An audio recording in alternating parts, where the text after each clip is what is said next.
Inter करने जा रहे हैं different types of chemical reaction. तो जैसा कि इंट्रोडक्शन में बताया था, total 5 types of different chemical reaction होते हैं। कॉम्बिनेशन रिएक्शन, इसी को एडिशन रिएक्शन भी कहते हैं, decomposition reaction, displacement reaction, double displacement reaction and redox reaction. Most of the reactions के बारे में जानना हो तो उसके हेडिंग से और नाम से ही जाना जा सकता है। कॉम्बिनेशन का मतलब दो अलग अलग केमिकल स्पेसीज का मतलब एटम्स, मॉलिक्यूल्स, कंपाउंड्स या आयंस। जब भी दो अलग अलग केमिकल स्पेसीज कंबाइन करके एक सिंगल प्रोडक्ट देंगे उसको हम कॉम्बिनेशन रिएक्शन कहेंगे। डीकम्पोजिशन इसका कंप्लीट अपोजिट रिएक्शन होता है। डीकम्पोजिशन का मतलब जब एक केमिकल कंपाउंड ब्रेक डाउन होकर के दो या दो से ज्यादा केमिकल स्पेशीज का फॉर्मेशन करता है उसको हम डीकम्पोजिशन रिएक्शन कहते हैं। डिस्प्लेसमेंट रिएक्शन, ये डिस्प्लेसमेंट मतलब जो ज्यादा रिएक्टिव आयन है या ज्यादा रिएक्टिव कंपोनेंट है वो एक दूसरे लेस रिएक्टिव आयन को उसके कंपाउंड से डिस्प्लेस कर देता है, वैसे डिस्प्लेसमेंट रिएक्शन को डिस्प्लेसमेंट कहते हैं, वैसे रिएक्शन को डिस्प्लेसमेंट रिएक्शन कहते हैं। सिमिलरली डबल डिस्प्लेसमेंट में यहाँ पे दो केमिकल कंपाउंड मिनिमम रिक्वायरमेंट है रिएक्शन प्रोसीड करने के लिए, और वहां पे क्या होता है, म्यूचुअल एक्सचेंज ऑफ आयंस होते हैं। मींस एक सॉल्यूशन के अंदर अगर दोनों कंपाउंड को मिला दिया गया है तो उसमें आयंस एक दूसरे में इंटरचेंज हो जाते हैं। यहाँ पे लो रिएक्टिविटी हाई रिएक्टिविटी उतना ज्यादा मैटर नहीं करता है। इसी का सब कंपोनेंट भी होता है प्रेसिपिटेशन और न्यूट्रलाइजेशन, डिटेल में पढ़ेंगे जब इसके बारे में जानेंगे। और ये लास्ट जो कि सबसे इंपॉर्टेंट है वो क्या है, रेडॉक्स रिएक्शन। रेडॉक्स रिएक्शन में ये दो पार्ट से बना है। रेडॉक्स मतलब reduction and oxidation, oxidation reaction and reduction reaction, इसको भी डिटेल में पढ़ेंगे, सबसे बड़ा टॉपिक यही बनता है। तो आइए वन बाय वन इन सारे रिएक्शंस को हम लोग डिटेल में पढ़ना स्टार्ट करते हैं। तो ये हमारा है कॉम्बिनेशन रिएक्शन। जैसा कि अभी इंट्रोडक्शन में बताया था, कॉम्बिनेशन का मतलब एडिशन ऑफ टू और more chemical species. Chemical species किसे कहते हैं, एटम्स, मॉलिक्यूल्स और आयंस, इन तीनों को कंबाइंडली केमिकल स्पेसीज कहते हैं। तो जब एडिशन होता है दो या दो से ज्यादा केमिकल स्पेसीज का तो वो एक सिंगल प्रोडक्ट फॉर्म करना चाहिए, ये एक प्राइमरी रिक्वायरमेंट है, इस पे फोकस करना, ये एक प्राइमरी रिक्वायरमेंट है, इस पे फोकस करना कि ये होना चाहिए। एक से ज्यादा प्रोडक्ट हुआ उसको हम कॉम्बिनेशन रिएक्शन नहीं कहेंगे, एक प्रोडक्ट होगा तभी उसको कॉम्बिनेशन रिएक्शन कहेंगे। एक से ज्यादा हो गया वो डिफरेंट टाइप ऑफ रिएक्शन में आ जाएगा। तो इस चीज पे फोकस करना, दो या दो से ज्यादा सभी को याद रहता है, सिंगल वाला बहुत बार लोग भूल जाते हैं, बहुत स्टूडेंट्स भूल जाते हैं, तो इस पे फोकस करना है, ये याद होना चाहिए। तो अब ये कॉम्बिनेशन रिएक्शन क्योंकि यहाँ पे एटम, मॉलिक्यूल और आयन तीनों ही है तो तीन तरीके से कंबाइन कर सकता है। कब, जब दो एलिमेंट्स आपस में कंबाइन करें। अब ये देखो यहाँ पे मोनो एटॉमिक है, ये डाई एटॉमिक है, तो एलिमेंट जब पढ़ा होगा जूनियर क्लासेस में तो एलिमेंट का मतलब क्या होता है, element is a substance that is formed by only one kind of atom, है कि नहीं। तो यहाँ पे ये मोनो एटॉमिक है तो एक ही है, लेकिन ये डाई एटॉमिक भी एलिमेंट का ही फॉर्म है, क्यों, क्योंकि एक ही तरीके का एटम हो रहा है। तो ये मॉलिक्यूल भी कहेंगे इसको, और एलिमेंटल फॉर्म में मॉलिक्यूल प्रेजेंट है ये कहेंगे इसको। तो दो एलिमेंट आपस में मिलके एक प्रोडक्ट बना रहा है, इसको टू एलिमेंट्स का कॉम्बिनेशन। सिमिलरली N2 और O2 ये दोनों मॉलिक्यूलर फॉर्म में है और एलिमेंटल फॉर्म भी कहते हैं इसको, ये दोनों मिलकर के फिर से NO गैस का प्रोडक्शन कर रहा है। Similarly one element one compound, तो अब एक एलिमेंट होना चाहिए और एक कंपाउंड होना चाहिए। कंपाउंड का मतलब दो अलग अलग एलिमेंट आपस में कंबाइन होंगे एक फिक्स रेशियो के अंदर, उसे हम कंपाउंड कहते हैं। तो N और O दो अलग अलग एलिमेंट है, ये कंपाउंड है, ये भी एक कंपाउंड है। तो कंपाउंड और एलिमेंट ये दोनों आपस में कंबाइन करके क्या फॉर्म कर रहे हैं, NO2। यहाँ पे भी SO2 प्लस O2 मिलकर के क्या फॉर्म कर रहा है, SO3। और भी एग्जांपल है, आयरन और क्लोरीन मिलकर के FeCl3 का फॉर्मेशन करता है। तो इसके बहुत सारे एग्जांपल्स हैं। फिर टू कंपाउंड्स में सिमिलरली देख सकते हैं, ये पहले भी डील कर चुके हैं, quick lime plus water slaked lime का फॉर्मेशन करता है, ये टू कंपाउंड्स का कॉम्बिनेशन हो गया। और NH3 ammonia plus HCl gas hydrochloric acid ये दोनों मिलता है तो NH4Cl का फॉर्मेशन करता है। ये गैस है और सॉलिड स्टेट दोनों में एग्जिस्ट करता है, ये एक सबलिमेबल सब्सटेंस है। तो अब ये था combination reaction. Combination reaction exothermic भी हो सकता है, एंडोथर्मिक भी हो सकता है, ये आपको पहले रिएक्शन से ही पता चल गया होगा। C प्लस O2 ये रिएक्शन हमने एक्सोथर्मिक के अंदर पढ़ा था क्योंकि हीट इवॉल्व होता है, जबकि यहाँ पे N2+O2 इसको परफॉर्म करने के लिए हम लोगों को एनर्जी प्रोवाइड करना पड़ता है, हीट एनर्जी देना पड़ता है। सिमिलरली H2+O2 H2O का फॉर्मेशन हो रहा था, वहां पे इलेक्ट्रिक स्पार्क देना होता है। तो एंडोथर्मिक और एक्सोथर्मिक दोनों ही अवेलेबल होता है कॉम्बिनेशन में। कॉम्बिनेशन एक्सोथर्मिक तरीके से भी होता है और एंडोथर्मिक तरीके से भी होता है। सिमिलरली यहाँ भी बात करेंगे, ये दोनों एंडोथर्मिक का ही एग्जाम्पल है, लेकिन फिर यहाँ आएंगे तो ये एक्सोथर्मिक का एग्जाम्पल हो गया। और ये इन दोनों को जब मिला करके ये बनाया तो ये एंडोथर्मिक है, लेकिन इसको जब हीट करेंगे तो ये एक्सोथर्मिक बन जाएगा। तो एक्सोथर्मिक एंडोथर्मिक हमारा हर एक रिएक्शन के केस में चलता रहेगा। हर रिएक्शन में आप देखेंगे कि या तो वो एंडोथर्मिक होगा या एक्सोथर्मिक होगा, कॉम्बिनेशन में दोनों ही प्रेजेंट हो सकता है। तो आप चाहे तो इसे नोट कर लेंगे, स्क्रीनशॉट ले लीजिए या नोट कर लीजिए। इसके बाद हम लोग नेक्स्ट टॉपिक स्टार्ट करें। हमारा next type of chemical reaction है डीकम्पोजिशन रिएक्शन। तो जैसा कि नाम सजेस्ट कर रहा है, डिकम्पोज, जूनियर क्लासेस में आपने पढ़ा होगा डिकम्पोज, ऑर्गेनिक मैटर डिकम्पोज हो जाता है। एक केले के छिलके को भी अगर आपने सॉइल पे छोड़ दिया कुछ दिनों के लिए, वो येलो से ब्लैक होगा, ब्लैक होने के बाद वो मिट्टी में मिल जाएगा। इसका मतलब क्या हुआ? डिकम्पोजिशन का मतलब हुआ to break down into simpler substances. ये सिंपलर सब्सटेंसेस में ब्रेक डाउन हो गया। तो अब ये केमिकल रिएक्शन में भी यही काम हो रहा है। एक रिएक्टेंट होगा और वो ब्रेक डाउन होकर के टू और मोर प्रोडक्ट्स का फॉर्मेशन करेगा, सिंपलर प्रोडक्ट्स का फॉर्मेशन करेगा। एक बड़ा मॉलिक्यूल होगा, उससे दो छोटे या दो से ज्यादा छोटे मॉलिक्यूल्स या एलिमेंटल फॉर्म में बाहर आकर के निकलेंगे। तो अब देखो डिकम्पोजिशन, यहाँ पे एक टर्म लिखा है ऑलवेज एंडोथर्मिक, यानी कि एनर्जी रिक्वायर्ड होगा। अब ये क्यों होगा? तो ये भी लॉजिकल है। कोई भी एलिमेंट या कोई भी सब्सटेंस आपके पास है और वो इंटैक्ट फॉर्म में है, जुड़ा हुआ है, इसका मतलब उसके पार्टिकल्स के बीच में क्या होगा? उसके पार्टिकल्स के बीच में फोर्स ऑफ अट्रैक्शन होगा, और जब तक वो फोर्स ऑफ अट्रैक्शन प्रेजेंट है वो अलग नहीं हो सकता है। तो अब उस चीज को अगर ब्रेक करना है, उसके पार्टिकल्स को अलग करना है, तो हमको क्या करना होगा? उसके पार्टिकल्स को अलग करने के लिए हमको उतना ही फोर्स ऑफ अट्रैक्शन देना होगा जितना फोर्स ऑफ अट्रैक्शन से ये जुड़ा था। उतना एनर्जी अगर हम दे देंगे तो वो ब्रेक डाउन हो जाएगा। तो हमेशा ही किसी भी सब्सटेंस को उसके सिमिलर सब्सटेंस में तोड़ने के लिए हमको क्या देना पड़ता है? एनर्जी देना पड़ता है। इवन अभी जो केले के छिलके का एग्जाम्पल लिया था, वहां पे भी क्या होगा? उसको लगातार इन्वायरमेंटल एनर्जी मिल रहा है, मतलब सनलाइट भी है, एयर भी है, कभी बारिश भी हो गई, तो वो सारा एनर्जी उसको मिल रहा है, इसी कारण वो डिकम्पोज हुआ था। उसके साथ साथ बैक्टीरिया भी उसको डिकम्पोज करने में हेल्प किए थे। तो यहाँ पे हमारे लिए केमिस्ट्री में जो एनर्जी रिक्वायर्ड होगा वो तीन अलग अलग फॉर्म में होगा, और उसी के कारण तीन अलग अलग टाइप्स ऑफ डिकम्पोजिशन रिएक्शन हो जाता है।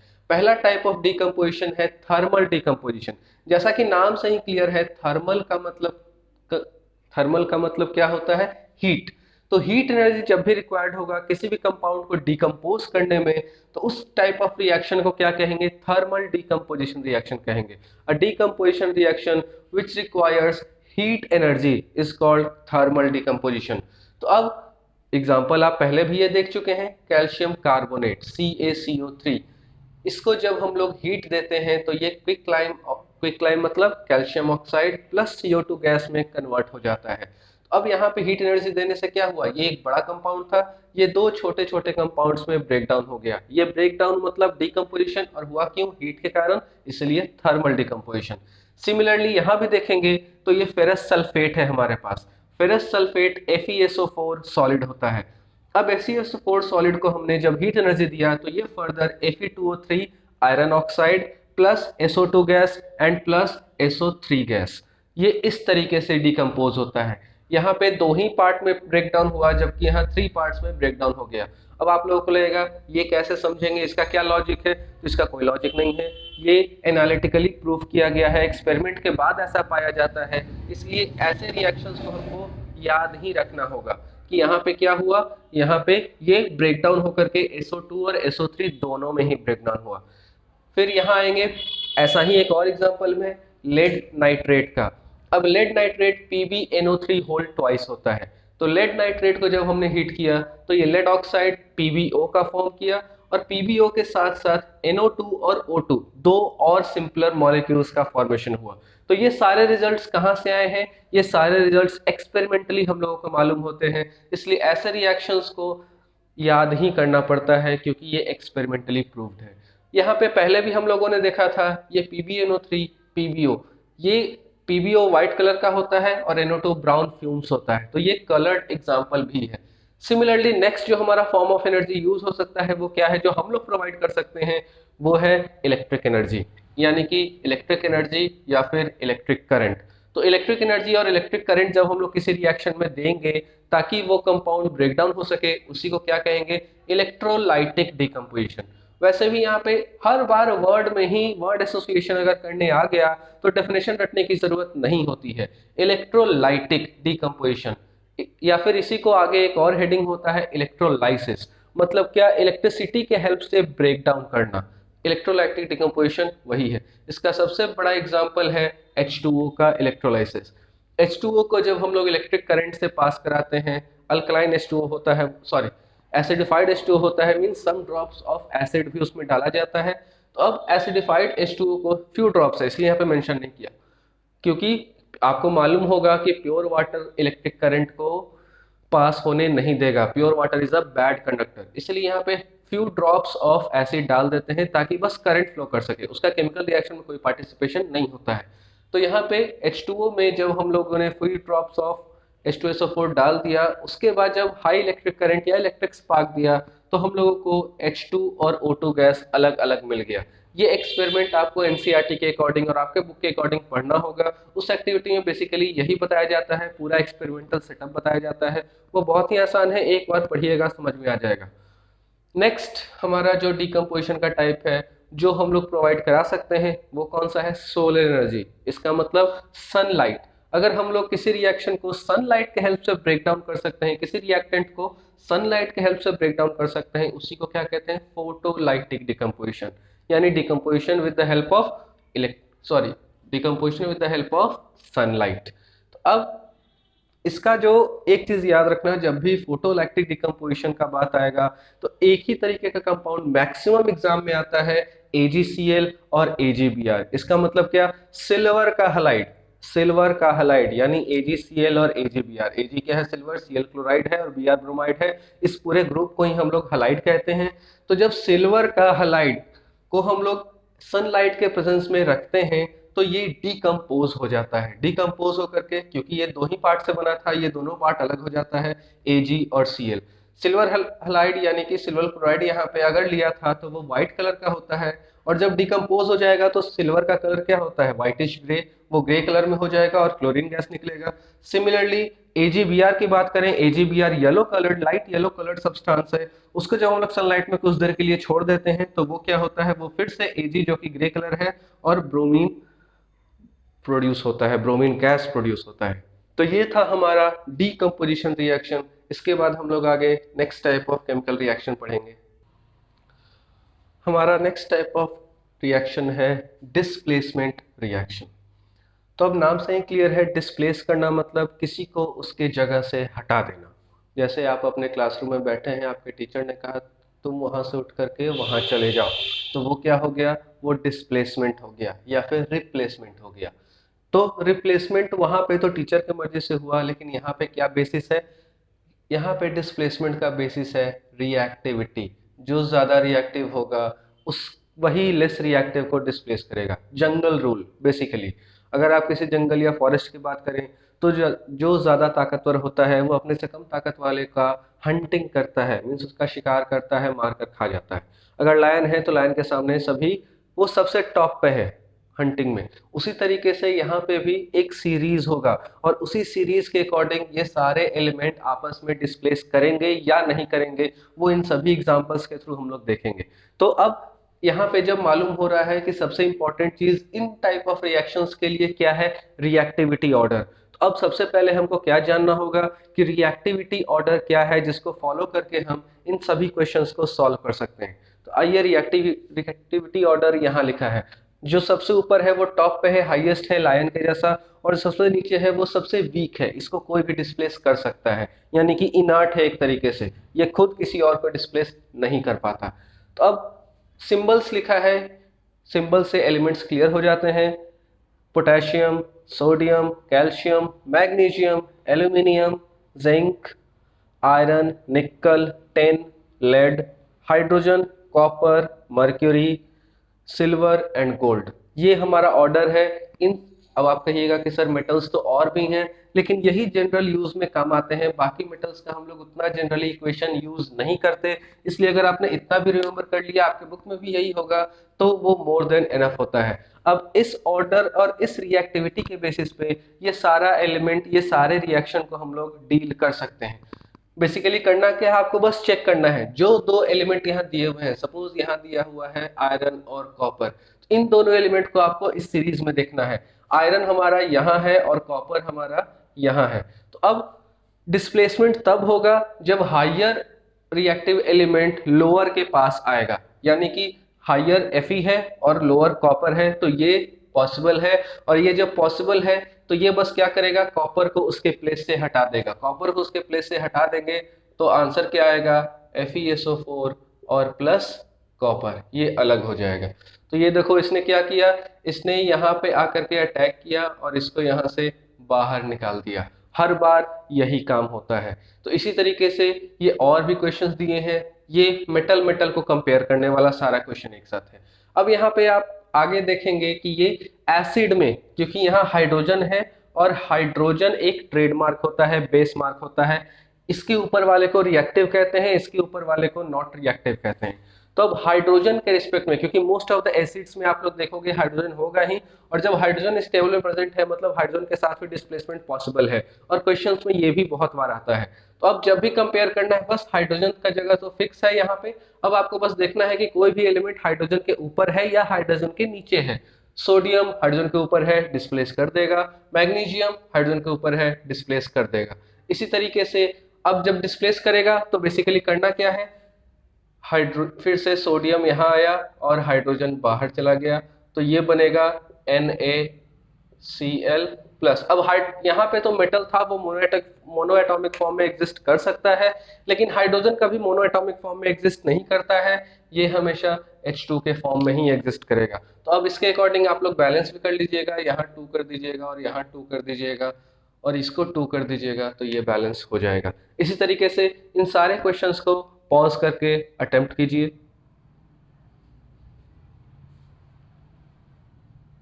आई थिंक कर लिया होगा। तो अब एक एक करके हम लोग इस क्वेश्चन को डील करते हैं। तो अब यहाँ पे फिर से कंपेयर करना है Zn और Pv को। Zn ऊपर है और Pv हमारा कहाँ, यहाँ है, Pv नीचे है। इसका मतलब ये पॉसिबल है और ये पॉसिबल है, तो फिर से क्या हो जाएगा, ZnSO4 plus Pv। Similarly Fe और Al, Fe कहाँ है, यहाँ है, Al कहाँ है, यहाँ है, यानी कि अब Fe को Al को डिस्प्लेस करना है, तो Al तो ज्यादा रिएक्टिव है, ये पॉसिबल नहीं है, ये नहीं हो सकता है। Next question, Cu and Pb को कंपेयर करना है। Cu हमारा यहाँ है और Pb यहाँ है, फिर से Cu नीचे है, वो ऊपर वाले को डिस्प्लेस नहीं कर पाएगा, तो ये रिएक्शन भी पॉसिबल नहीं है। तो बहुत बार कॉम्पिटिटिव एग्जाम्स में क्या होता है, नॉट एप्लीकेबल, तो वहां पे ये ध्यान में रखना है। इस टाइप के क्वेश्चन में वो बहुत बार हो सकता है, क्योंकि तीन ऑप्शन जो देगा, क्योंकि ये रिएक्शन प्रोसीड कर ही नहीं रहा है, तो वो तीनों ऑप्शन हो सकता है गलत हो जाए और चौथा नॉट एप्लीकेबल या नन ऑफ दीज रहे, तो वैसे में ध्यान रखना होगा ये रिएक्टिविटी ऑर्डर, इसके कारण सारा सही हो जाएगा। इसको तो देख ही चुके थे, ये फॉर्म करेगा क्योंकि Mg ऊपर और H नीचे है, तो ये क्या बनेगा, MgSO4 प्लस H2। इसमें बैलेंस भी पहले से है, कुछ करने का जरूरत नहीं है। लेकिन यहाँ पे Hg और H को जब देखेंगे, Hg नीचे है, H ऊपर है, ये पॉसिबल नहीं है।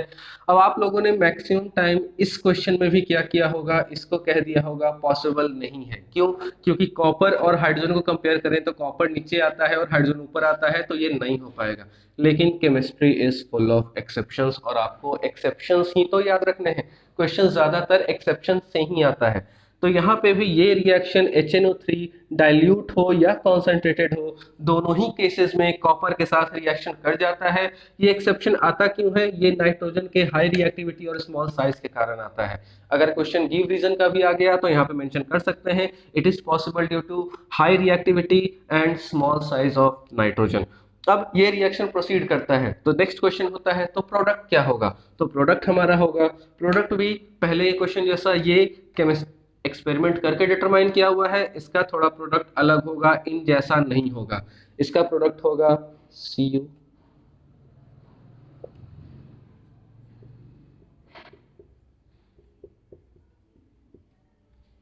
इसका प्रोडक्ट कुछ ऐसा होगा। अब आप लोग देख सकते हैं कि एक रिएक्शन कंप्लीट हो चुका है, प्रोडक्ट कुछ ऐसा ही होता है। बस प्रॉब्लम क्या है, प्रॉब्लम ये है कि ये रिएक्शन बैलेंस नहीं है। तो आप लोगों को बैलेंसिंग सिखाया है, उसके अकॉर्डिंग आप ये रिएक्शन बैलेंस कर सकते हैं। तो ये हमारा इस तरीके से डिस्प्लेसमेंट रिएक्शन कंप्लीट हुआ। इन क्वेश्चंस को एक बार फिर से देख लीजिएगा, जो पॉज करके स्क्रीनशॉट लिया था उसके अकॉर्डिंग सॉल्व करके, अगर इतना सॉल्व हो रहा है तो एग्जामिनेशन में भी अगर डिस्प्लेसमेंट से क्वेश्चन आया वो सॉल्व जरूर होगा। इसके बाद हमारा नेक्स्ट डबल डिस्प्लेसमेंट रिएक्शन और रेडॉक्स रिएक्शन, वो दोनों ही थोड़ा बड़ा है, उसको नेक्स्ट लेक्चर में डील करेंगे। तब तक के लिए इसको ध्यान से पढ़िए, रिवीजन करते रहिए, एग्जाम में अच्छा परफॉर्म कीजिए। अगर आपको पसंद आया तो लाइक और सब्सक्राइब जरूर कीजिए। Thank you.